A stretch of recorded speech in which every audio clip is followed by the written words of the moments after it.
Dr. Lena's explanation continued, her voice calm and measured as she detailed the physiological decline that often began after 60.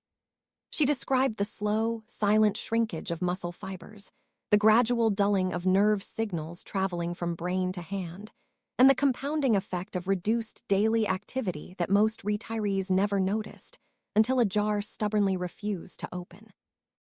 John listened, his own mild arthritis in his knuckles now feeling less like a minor nuisance and more like a tangible symptom of this internal retreat. The doctor then connected the dots to a realm John feared more than physical frailty: the mind. She explained emerging research suggesting that declining grip strength could be an early, peripheral signal of subtle cognitive changes, a canary in the coal mine of brain health, as the same neurological pathways governing coordination and force were intimately linked to higher executive function. The concept was unsettling, casting a new, longer shadow over the simple dynamometer reading. Seeking a tangible baseline, Dr. Lena suggested an immediate, informal test. She handed John a full 1-liter water bottle, instructing him to hold it aloft by its cap, arm extended parallel to the floor. The task seemed deceptively simple. For the first 20 seconds, John felt confident, the plastic cap firm in his grasp. Then, a familiar tremor began in his left wrist, the one he'd favored less since the arthritis diagnosis. A deep ache bloomed in his forearm, and by the 40-second mark, his fingers were trembling with the effort of maintaining their clutch. His right hand managed a full minute before fatigue set in. The asymmetry was stark, a silent testament to unconscious neglect. Dr. Lena nodded, not with judgment but with understanding. She emphasized that grip was fundamentally about autonomy. It was the silent partner in every act of independent living.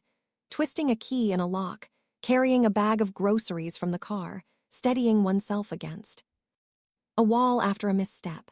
A weak grip could transform these mundane tasks into insurmountable obstacles, the first domino in a cascade toward dependence. But she was quick to pivot from problem to solution, her demeanor shifting to one of practical encouragement. She outlined a path of safe, deliberate exercise, stressing consistency over intensity.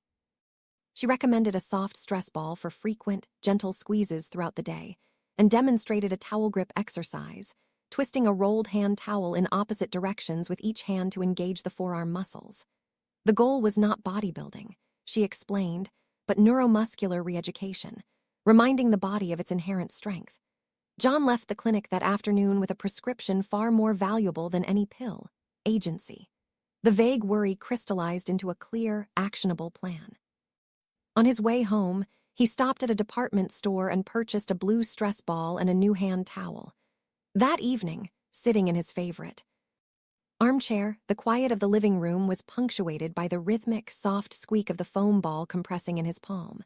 With each squeeze, he visualized not just muscle fibers firing, but a bridge being built, a small, steadfast defense against the tide of decline.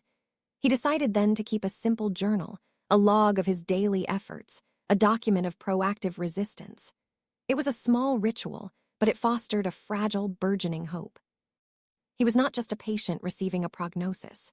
He was a student, once again, ready to learn the language of his own body and rewrite, word by careful word, the narrative of his later years. The path forward was built on the accumulation of these minor, consistent actions, each one a quiet reaffirmation of control.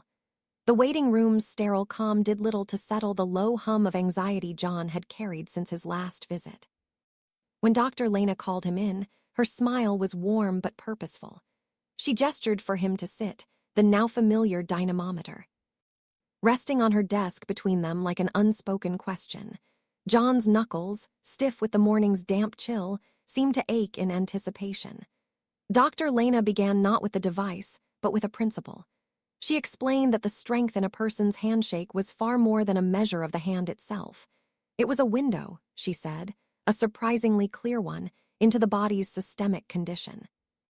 The force of a squeeze reflected total skeletal muscle mass, the body's protein reserve and metabolic engine. It signaled the efficiency of the central nervous system, the brain's command and the spinal cord's relay firing motor units in perfect, coordinated sequence. Perhaps most profoundly, she noted, It could mirror underlying levels of chronic inflammation, the silent, smoldering biological fire linked to nearly every major age-related disease. A weak grip, therefore, was rarely an isolated issue. It was a proxy, a distilled summary of overall physiological resilience. John listened, his mind grappling with the scale of it. A simple hand test could tell such a comprehensive story. Dr. Lena cited the research, her tone factual yet compelling. She described longitudinal studies where lower grip strength consistently predicted higher future risks of cardiovascular events, functional disability, and all-cause mortality, often with greater accuracy than traditional metrics like body weight or BMI. It was a vital sign, she emphasized, as critical as blood pressure, yet astonishingly overlooked in routine care. The dynamometer wasn't just measuring kilograms of force, it was calibrating a person's statistical proximity to frailty, to dependence. The clinical data crystallized into personal revelation for John.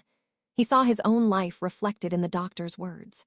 His retirement, which he had envisioned as a leisurely reward, had subtly morphed into a sedentary routine. Days once filled with the physicality of pacing classrooms and lifting stacks of papers were now defined by the comfortable confines of his armchair and the short walk to the mailbox. His mild, nagging arthritis, which he had dismissed as an inevitable creak of aging, now appeared in a new light, not just as a local joint irritation, but as a possible contributor to a broader pattern of disuse and decline. The memory of his father's final years, a slow narrowing of world from house to room to bed, rushed back with terrifying clarity. That decline had not begun with a dramatic fall, John realized, but with a gradual relinquishing of small strengths, a quiet surrender he had witnessed but never understood. In a moment of uncharacteristic vulnerability, his usual reserve softened by the weight of the evidence, John gave voice to the fear that had taken root. He spoke of his father, not just the frailty, but the profound loss of autonomy, the humiliation of needing help to open a medicine bottle, the resigned sigh when a door proved too heavy. John's own fear, he confessed, was not of death, but of that long, slow diminishment, of becoming a burden, of watching his own world shrink until the walls pressed in. He looked at his hands, once capable of demonstrating complex equations on a chalkboard and lifting giggling grandchildren, now resting uncertainly on his knees. The connection was visceral and profound. His physical resilience, or lack thereof, was inextricably tied to the integrity of his future self, to every tomorrow's possibility. The health of his body was not separate from the continuity of his being. It was the very foundation upon which his independence, his identity, was built. Dr. Lena detailed the specific biological retreat that often begins its quiet campaign after the age of 60. She described sarcopenia, the progressive loss of skeletal muscle mass and quality, where fast-twitch muscle fibers responsible for explosive power shrink and fade faster than their endurance-oriented counterparts. This was compounded by age-related changes in the nervous system. She explained, where the signaling from brain to muscle slows and becomes less synchronized, like a once-sharp radio signal degrading into static. The body's ability to repair and rebuild muscle tissue also diminishes, while everyday life for many retirees inadvertently accelerates the decline through a gradual reduction in activities that demand forceful grip, from chopping wood and carrying heavy briefcases to the simple, forgotten effort of wringing out a wet mop. The body, in its ruthless efficiency, begins to dismantle what it no longer perceives as necessary. Then, Dr. Lena connected the hand to the mind, a link that made John sit straighter. Emerging neuroscience, she noted, suggested that grip strength could serve as a peripheral marker for brain health. The same neural pathways governing fine motor control, coordination, and the complex recruitment of muscle fibers for a sustained squeeze were intimately tied to cognitive domains like processing speed and executive function. Weakening grip could sometimes signal not just a fading bicep, but a subtle, early change in the brain's white matter integrity or its neurochemical orchestration. It was a physical echo of potential cognitive shifts, a tangible clue long before memory tests might show a deficit. This idea landed heavily on John. intertwining his fear of physical frailty with a deeper dread of mental fading, each amplifying the other. To ground the theory in personal reality, Dr. Lena proposed a simple, immediate assessment. She retrieved a full 1-liter plastic water bottle from a small fridge and handed it to John. She instructed him to stand, extend his right arm straight out, parallel to the floor, and hold the bottle aloft solely by pinching its cap between his thumb and fingers. The first 15 seconds felt trivial, a faint pull in his shoulder.